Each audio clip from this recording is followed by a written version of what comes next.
Alright, in this review, I'm going to be reviewing the YJ colorful sword, whatever they call it, but technically it's a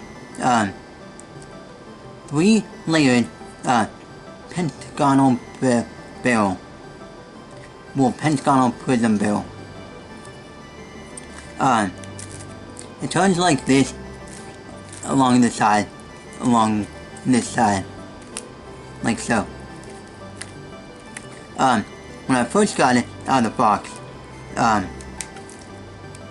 there was an issue where that internal center stem, was just a little too high, so that the center cap was just sticking out just a little too high, like maybe a millimeter or two, like maybe a millimeter, half a millimeter or something above the rest.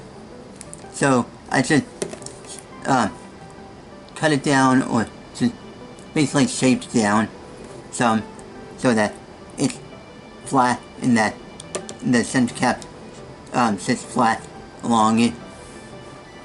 This the color scheme I'm not too fond of, like what other people are saying. Well, the colors itself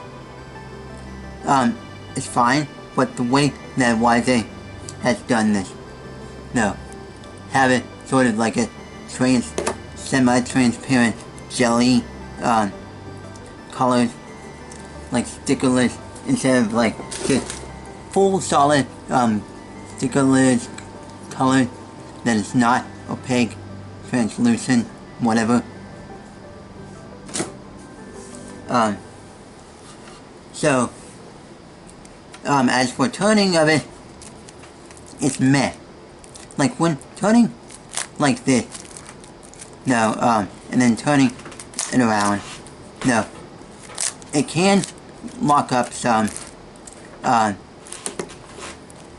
and yeah, which I still like, though. Corner cutting, the way that I set it up, tensioned it, is actually really good. Well, decent enough. Though, as you can see, the mechanism is pretty basic. So, here's what the internal of it look like. No. And the core is a 7-axis core. So it has 7 arms with 7 screws that these center pieces that rotate around screws into the core. Which, this is a core design that is based off of like adapted from the YJ Ghost Floppy cube. Here's what a corner looks like.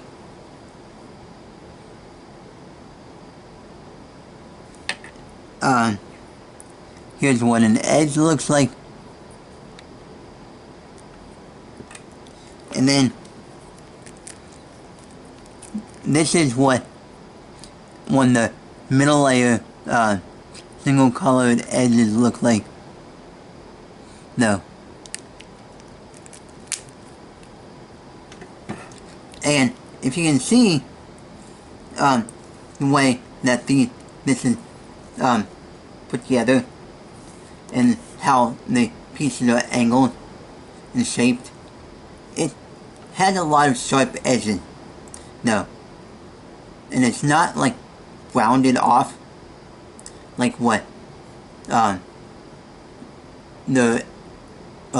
Axis cube is, Fisher cube, windmill cube.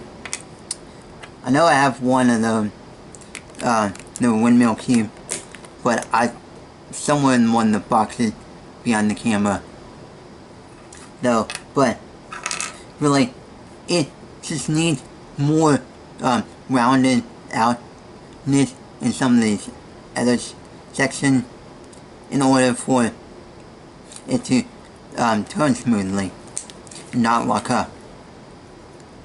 So I got it back together, and yeah, overall, turning is smooth other than the lockup. No, and this is not super hard to solve.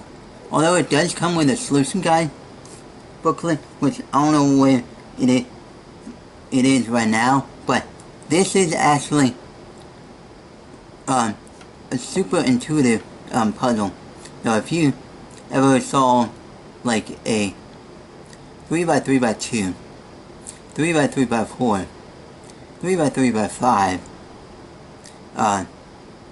any of those 3x3x N cuboids, solving the corners is super simple, where you do that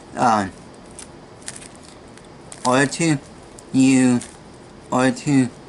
prime R2 type of algorithm to swap at corners around. No, like getting the corners onto each side, and even doing those cycling corners around type of deal thing. So yeah, would I recommend this? Yeah, this is a really fun non-WCA puzzle that is really easy to solve, and at the same time it's unique enough that it's not just like a shape mod of like a 3x3 or a 2x2, or just another one of those whatever, like, just why they're making another of their own version of an existing non-WC puzzle, like, let's say the mirror cube, the mirror 2x2, or something else like that. So it's one of a kind WC puzzle that why they first produced this puzzle, and even first produced this variant, though why they might end up producing a full pentagonal prism variant that's not just like a rounded cylinder version. No, but it's a good concept. Good start for Wiser.